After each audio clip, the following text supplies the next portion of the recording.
Hello everyone, I'm Raven from Raven Comics, and in today's video, we will continue with the story of DCeased, where the heroes will face the virus of the anti-life equation. We start in the middle of space. Everything was peaceful and quiet, when suddenly a boom tube opens. Big Barda and Scott Free are here. It's all real, apocalypse. The entire damn planet. God is dead, and there's nothing left for the new gods to do here. It's better to retreat and see how things are going elsewhere. Scott can't believe it. Darkseid, the all-knowing. And he didn't realize what he was doing. His father is dead. Big Barda asks Scott how he feels. Honestly, he has to say he feels pretty good. They share a kiss and leave this place. Meanwhile, back on Earth, we find Mr. Terrific analyzing Captain Boomerang's body. They have to come back. They have to face what God unleashed upon Earth. Moments ago, Mr. Terrific tried to use an antidote, but there was no response to visual or auditory stimuli. No reaction to touch or smell. No evident change upon secondary exposure to the virus. He has to conduct a deep analysis of the virus code, but it shows no obvious effects, and he hesitates to attempt any modification for fear of corruption. He holds 14 doctorates, and none of them are helping right now. He's perplexed. Then, a few noises are heard. They're back. He needs to leave this place. But where should they start? Big Barda and Scott Free are already on Earth. What do they have to do? Are they just going to head out there and start hitting things? They were inside a building when someone began knocking at the door. Before Big Barda opens it, Scott Free stops her. Why is she trying to open it? She doesn't know if they are monsters or someone else. She doesn't know who's behind that door. Big Barda doesn't think that the undead knock politely. Scott says they can't be sure if it's actually knocking. It could just be noise. It might be several bloodied people trying to break in. After continued knocking, Scott Free finally agrees. They need to open the door. The person behind it is Mr. Terrific. Big Barda asks what he's doing here. Mr. Terrific says he was scanning the planet for apocalyptic technology and picked up an energy spike from this location. He tells them he's been studying the virus, and the only thing he knows is that its core holds something from apocalypse. Big Barda doesn't understand. If Mr. Terrific examined the virus, how is he not infected? Terrific explains that his mask has been protecting him from the virus. Scott asks if he knew that would protect him. So one of the smartest men in the world just got lucky? Seems like it. He was hoping the two of them could take him to apocalypse. If they can find where the virus originated, maybe he could find a cure. Big Barda tells him that apocalypse is gone. The entire planet is destroyed. If that's the case, they'll have to find another way to stop the virus. Meanwhile, at Cord Industries, Booster Gold tells Blue Beetle that the undead are right outside the door. Blue Beetle says not to worry. The door is made of solid titanium. They won't be able to break through it. Well, turns out they can.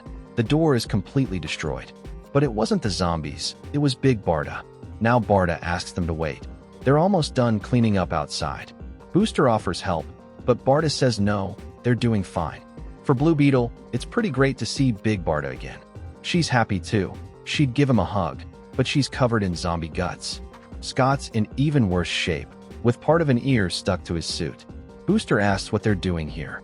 What do they need? Barda says first they need a bath, then they need to save the world. To do that, they need fresh ideas, and that's why they're here. Later, we assume they've cleaned up, and they're aboard Blue Beetle's ship. Is this truly the end of the world, or something like it? Mr. Terrific hopes not. What they can do for now is gather all the help they can. There's someone in England who can also help them a lot. Booster asks why not go to the Justice League. Terrific says the Justice League is a powder keg. Would they really want to be near the anti-life equation? Near Wonder Woman's power? The virus's origin is gone. Their next option is to deal with magic. Booster says magic is unreliable. What if it's a dead end? Terrific tells Blue Beetle there's a third option, but it could be very bad. He really prefers not to think about it yet, and doesn't want to risk all time and space to save humanity. Meanwhile, in Liverpool, Constantine is trying to escape a horde of zombies chasing him. The Newcastle bastard manages to reach a taxi. He begs the driver to start the damn car. Then we see the driver has already turned into a zombie. The zombie is about to attack Constantine. Constantine closes his eyes for a second, then opens them and apologizes, obviously not letting the zombie harm him and killing it easily. If no one can drive him out of there, he'll have to be his own driver. Constantine starts the car, mowing down zombies as he drives. Things get complicated. He didn't notice a car ahead and crashes into it. Now he wonders why he never learned how to drive. Surrounded by zombies, it seems it's time to finish him off. Before they succeed, a boom tube opens. Mr. Terrific, Big Barda, and Scott Free arrive for John Constantine. John can't believe they're here. Big Barda and Scott Free, why don't they ever pick normal names? And now directly addressing Mr. Terrific, he says, what kind of arrogant brute walks around with that name? Why not just call himself Mr. Full of Myself and get it over with? And by the way, how's New God's Day going? Scott says their entire planet was destroyed. Well, at least they weren't playing games. What the hell brought them here? How did they find him? Terrific says he found a Justice League membership card in Constantine's wallet. It has a transporter inside. Constantine can't believe it. All this time he thought it was a library card. Terrific's purpose is that he can't find a technological solution, so he was hoping Constantine could help with magic. Constantine asks if he really thinks he can just snap his fingers and make everything go away. He's tried everything. This goes beyond magic. The only thing left is to find a place, stockpile food, and enjoy what remains. Terrific asks if he's going to help or not. John says he's going to hide and get drunk, so drunk he won't feel anything. Does Terrific want to join him? Terrific tells him they no longer have a world to save. John says fine, they should just leave then. Terrific leaves, but he knows Constantine will change his mind. After the New Gods and Terrific leave, they meet up with Booster Gold. It's time to put the last plan into action, the one they didn't want to use. And it's going to fall on Booster Gold, because he has a time machine. Later, we are in Malibu. Time to visit old friends. Things don't look good. They were traveling aboard Blue Beetle's ship when suddenly it gets attacked. The ship is brought down, and they have no choice but to descend. The problem is they'll have to face some tough opponents, ice and fire. The situation becomes more complicated. There are too many of them. Scott tells Barda they can always escape. Barda replies that if they escape and things stay the same, the world will die. Scott knows this. They have to keep fighting. They have to give Booster Gold the chance to save the universe. To Barda, that sounds like a very ridiculous phrase. Scott agrees, but going back in time might be the only way they can save this place. They keep fighting. They are surrounded. There's no place left to escape. The undead have them trapped and finish off the New Gods. Meanwhile, Mr. Terrific, Blue Beetle, and Booster Gold have made their way to the time machine. The situation is complicated. Wave Rider is here. He will not allow time to be changed. Wave Rider is a linear man. He is a master of time, and it seems they won't be able to get past him. Meanwhile, we're in a pocket dimension. The Oblivion Bar is accessible only to the most powerful magicians. Constantine was quietly drinking, keeping his word. You know, getting drunk until he can't feel anything. Then something makes him change his mind, and he gets up. It's time to move. If anyone ever asks whether he was in his right mind when he decided this, he has to say no. He must step up and be a hero now. Back in Malibu, Wave Rider places Booster Gold under arrest. The machine will be confiscated, and he will be taken into custody. Suddenly, the bastard shows up in this place. This little man made of glitter needs to take a look. Will he be able to see John Constantine's future? Wave Rider tells him no. Now Wave Rider has to take a closer look. Constantine calls this a little distraction. After giving him a hard headbutt, he asks the Time Master if he managed to see that. And how did Constantine manage to get Wave Rider out of his way? Well, it was easy, with magic. Mr. Terrific knew Wave Rider would come. John says of course he knew. He's a know-it-all. Now he has to do what he must. He'll just hold back this glitter-haired guy. But the bad news is that a new and very powerful enemy has just appeared. Big Barda has been infected and is now attacking John Constantine. Mr. Terrific comes up behind Barda and manages to pull her away from John. But now he's exposed, and Barda easily finishes him off. After seeing Constantine's shocked face, Blue Beetle tells Booster that he needs to leave right now. It's time to get to the time machine. There's a problem. It seems he can't do it. Wave Rider says he won't allow any of it to happen. And what's happening? Cal of Krypton has found Barry Allen of Earth among the rubble of Keystone City. And what does that mean? Booster believes they just lost the future. He doesn't think he will even be born. Booster is about to leave. Blue Beetle begs his friend to stay here in this place. Booster is sorry he ever met him. Booster finally vanishes. Big Barda now launches herself at Blue Beetle. It's time for Wave Rider to retreat. Constantine asks him if he's just going to leave this place. He's happy that this is the damn timeline he chose to protect. Wave Rider says no, he's far from happy, but he must leave, and he doesn't really know if they'll ever see each other again. John says of course they will meet again later. In fact, you know what? He just pissed him off completely. Before Wave Rider can leave, Constantine grabs him by the arm. Wave Rider asks what he has done. He can't move. John says it's because they are stuck together. He'll be trapped here with him. Wave Rider can see the future, and all he knows is that it will be short. The zombie blue beetle arrives and slashes Wave Rider's neck with his claws. More zombies are arriving. It looks like this will be the end of John Constantine, but before they can finish him off, Dr. Fate and Zatanna arrive. Dr. Fate tells him this is not his moment. Another destiny awaits him. John punches Dr. Fate, but it does no damage. Brute force can't harm the helmet. Plus, it's made of metal. So yeah, hitting it was a bad idea from the start. Dr. Fate tells him the reason he came to this place. The world is ending, and they have to prepare for what's coming. The Lords of Chaos and Order. John tells him he can eat a giant sack of balls. The world doesn't end until he says it does. Meanwhile, we return to the Justice League. Superman and Wonder Woman. They had protected us so many times before, no matter how dark the day. We looked at them and had hope, but they couldn't protect us from this. 3 cities vanished. Simply disappeared. Washington, Baltimore, Metropolis. Superman has arrived in Metropolis, but the city is already gone. Millions and millions of people disappeared in an instant. Though here, you can spot a small bubble of survivors, grateful to be alive, yet ashamed while everything else had died. Well, not everything. It's incredible what cockroaches can survive. Superman reaches the building floating in the air. There's something that surprises him. Lex Luthor is here. Luthor asks for a truce. He's not here to add more to the disaster. He gets down on one knee and asks Superman to observe what has happened to their land.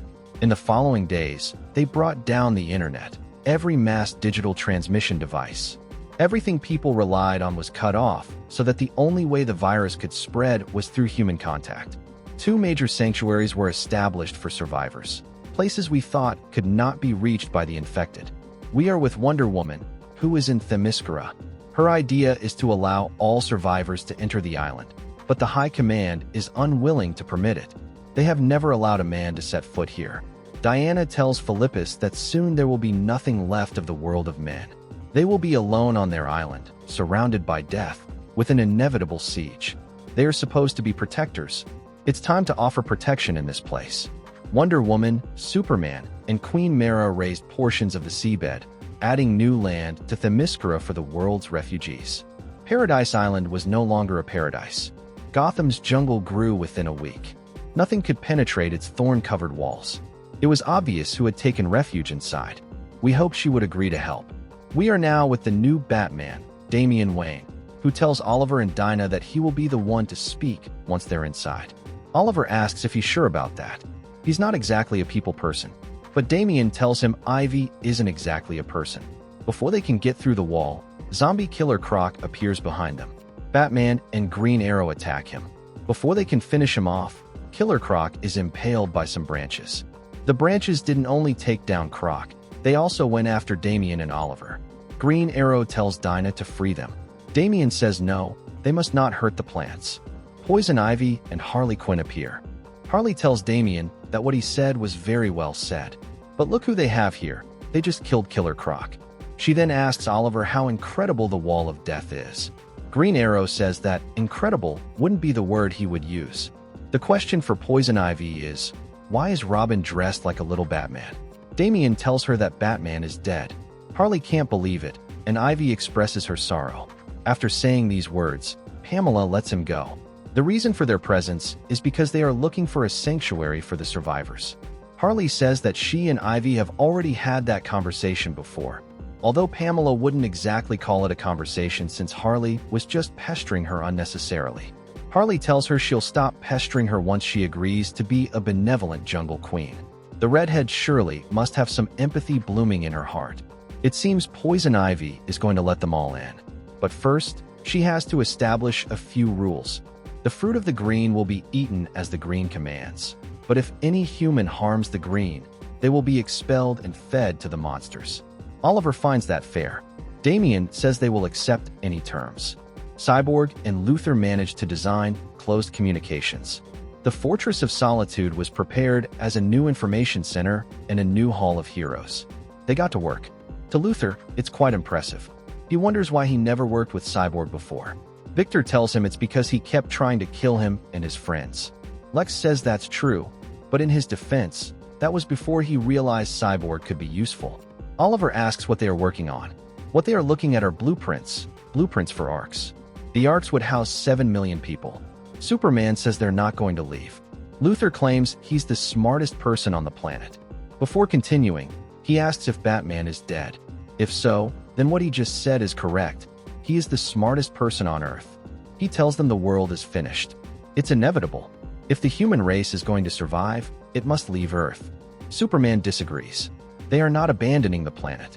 They will fight for it. Martha arrives with her son and tells him this is the only way. But Superman knows it can't be. This brings a small smile to Lex Luthor, who mocks Superman. Losing 2 homeworlds in one lifetime. That was careless. These words greatly enrage Lois Lane, who punches Lex Luthor hard. She tells him if he opens his mouth against her husband again, she will shut it with her fists. They need his mind, but assure him they don't need anything else from him. All these acts were witnessed by Superboy. Lois realizes this and tells her son that violence is never the answer. Over the next few weeks, they located survivors and brought them to safety in Gotham's jungle. Harley Quinn welcomed everyone. Welcome to paradise, and seriously, don't step on the grass. On the island of Themyscira, they began building the Arks. For the first time, they took the time to talk and to mourn. For a while, it felt like they were in control. The truth was, they never were. Their mistake was gathering all the heroes in one place. It all began with a hum. Then it grew into a scream in their minds, followed by an invisible death. The heroes were quietly talking, planning their next move, when suddenly, Lex Luthor was ripped in half. Flash moved quickly. Can anyone see anything? But not even the fastest man alive could see what was coming, because behind him was the Martian Manhunter, who ripped him apart with a single blow. Oliver and Wally West were stunned by what they were seeing. It was time to fight. Once they realized the situation, Black Lightning and Black Canary started fighting, and not just them. It was Firestorm's turn too. Everyone had to move, because he was going to unleash his powers to destroy the Martian Manhunter. It seems the Martian is dead, but the question remains, where is Barry? Superman uses his X-ray vision to find him. Barry is running. Wally is ready to chase after him, but Superman stops him. If he also becomes infected, they'll be in even bigger trouble. Superman decides it must be him. Oliver asks if he honestly thinks he can catch him. Superman knows he can't. He can't catch the fastest man alive. It's hard to explain just how fast the world can be infected by someone moving at that speed. Death spreads faster than the speed of sound. Hundreds of thousands of people are infected at once. There's no other choice. Superman has a plan. To execute it, he must leave the planet. From space, he asks Cyborg, "Is Flash dead?" Cyborg confirms it. Yes, Flash is dead. Oliver's question to Cyborg still remains. How are you going to catch him? Superman answers, I don't have to catch him. I can find him from the other side. He can find him, but he'll have to hit him head-on at high speed. Superman rams through Flash's body. That day, we learned what happens when an unstoppable force collides with an immovable object. Barry Allen's body, Flash, was completely destroyed. Superman regrets it. He apologizes. But then, what happens when the object and the force collide? They fuse. Superman is now infected with Flash's bones. I don't know how much time Superman had. His body could obviously resist the infection longer than others. I don't know how long it felt to him. A man who could move at such speeds. But with the time he had left, he crossed the world. When he reaches the Fortress of Solitude, he tells Wally that Barry is dead and he's sorry. Before leaving, he needs Wally to connect his loved ones to the Speed Force. Wally, Martha, and John. Can Wally do it? Of course, he can. He was supposed to be immortal. These moments are more of a farewell. First, he thanks his mother for finding him, for creating him, for teaching him. Thanks for giving him her last name, her values, her empathy. His world had ended, and she and his father gave him another one. Now he turns to Lois. He doesn't regret anything, not a single thing. Honestly, he doesn't know how he got so lucky. He crossed an ocean of stars and somehow found her. "Thank you for choosing me," he says. Lois thanks him as well. "Thank you for choosing me." Now it's time to speak to his son, his super son. He knows things look grim, but he is the light, the hope. He will change the universe, and he knows it. He can do it. He must not pressure himself. All he must do is keep helping. He will make mistakes. He will fail sometimes, but he will always be proud of his son. He has seen so much of this universe, and his son is the best thing in it. They, his family, they are his world. "Thank you for being my world." He tried. He tried to deprive himself of oxygen before the virus could destroy him. Maybe if he hadn't stopped to talk, if he hadn't taken time to speak with his family, he could have succeeded. Out in space, Clark, Lois's husband, died, and with him, any hope their world had died too. Hope was lost. Thank you very much for watching this video. Don't forget to comment, like, and subscribe for more content like this. I'm TJ Prime, and see you in the next video.